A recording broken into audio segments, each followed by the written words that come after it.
Alright, so one thing I'm working on to help you guys with being clobbered is I'm going to teach her to go to a station. You can make this be her dog bed if you'd like. And I'm going to gradually work on sending her from a distance and increasing the amount of time she has to stay.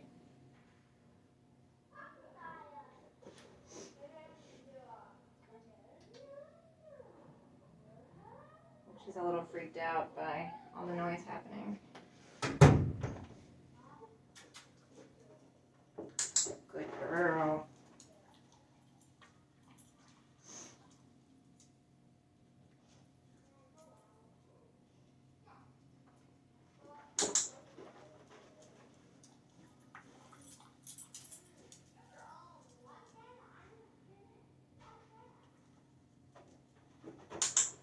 Good girl.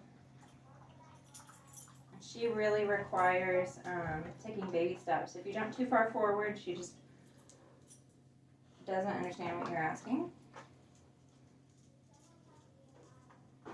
Which is good in the long run. It'll build some really solid behaviors once she's got it in a lot of contexts. But for now, it means being very aware of training and making sure I'm not jumping ahead too far.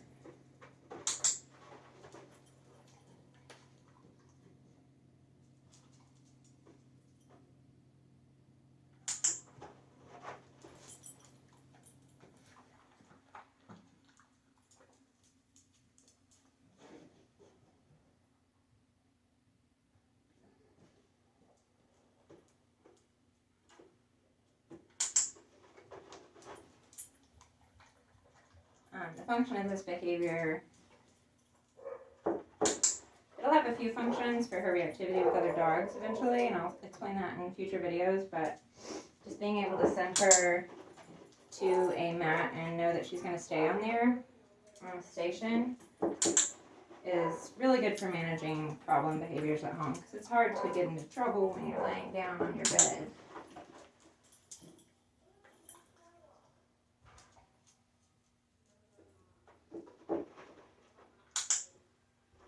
So I'm not going to add any more distance right now. I'm actually going to make it a little easier.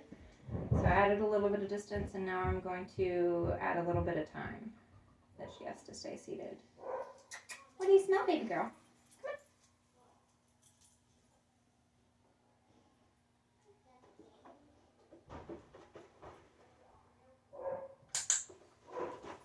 So I'm just counting to 5 in my head. And after a few times I'll count higher and higher.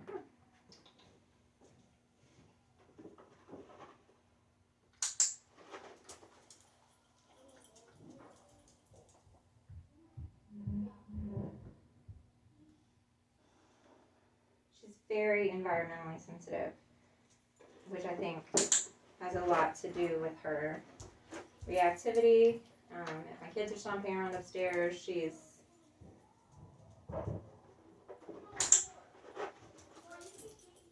a little overwhelmed by that. So we can gradually acclimate her to all the noise. But we definitely want to be thoughtful about it. Another way we can do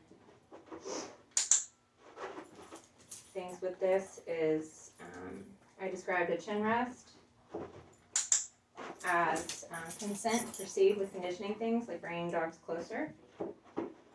We can do the same thing with a mat. And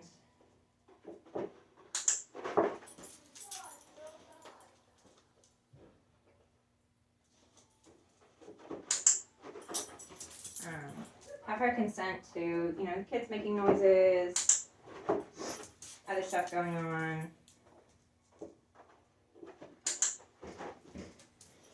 So with her, you're going to want to make sure to keep your training sessions kind of short.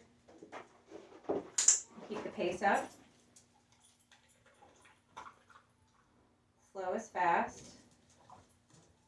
And as you can kind of see, I wouldn't normally do this in a training session, but if I move even just over here and change the context a little bit, she immediately isn't quite sure what she's supposed to be doing.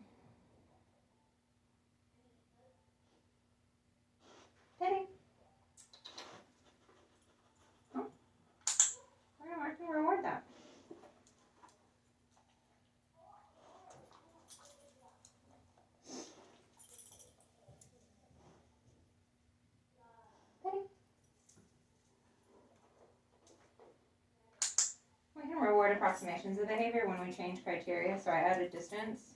She only wanted to put her 2 paws on there, that's fine. I can get her to do that a few times, and then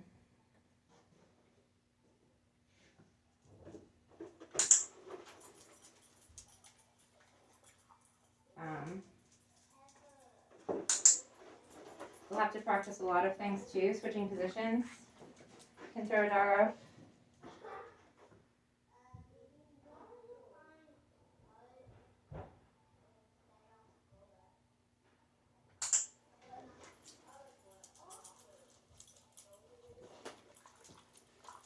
Everything is kind of about context with dogs, and some dogs, good. Some dogs can generalize context better than others. But most dogs are like Penny here,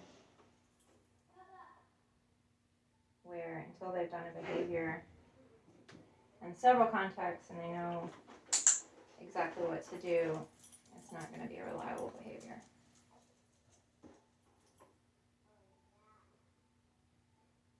Sometimes I'll just stop and wait and see if they can figure it out. She's obviously having a good time. Good.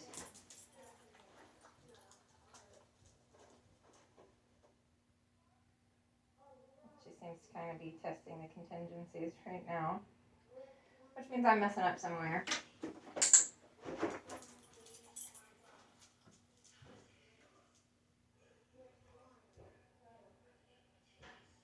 I'm not going to add a verbal cue to this quite yet. I will eventually add a verbal cue to it, but not until the behavior is real solid. And I can change this hand cue that I'm doing into a verbal cue. And I think we're going to end the session there. I'll usually do something to signal at the end of the session so that they know that there's no more reinforcement available, so that we don't get frustrated. I hope y'all have a good day.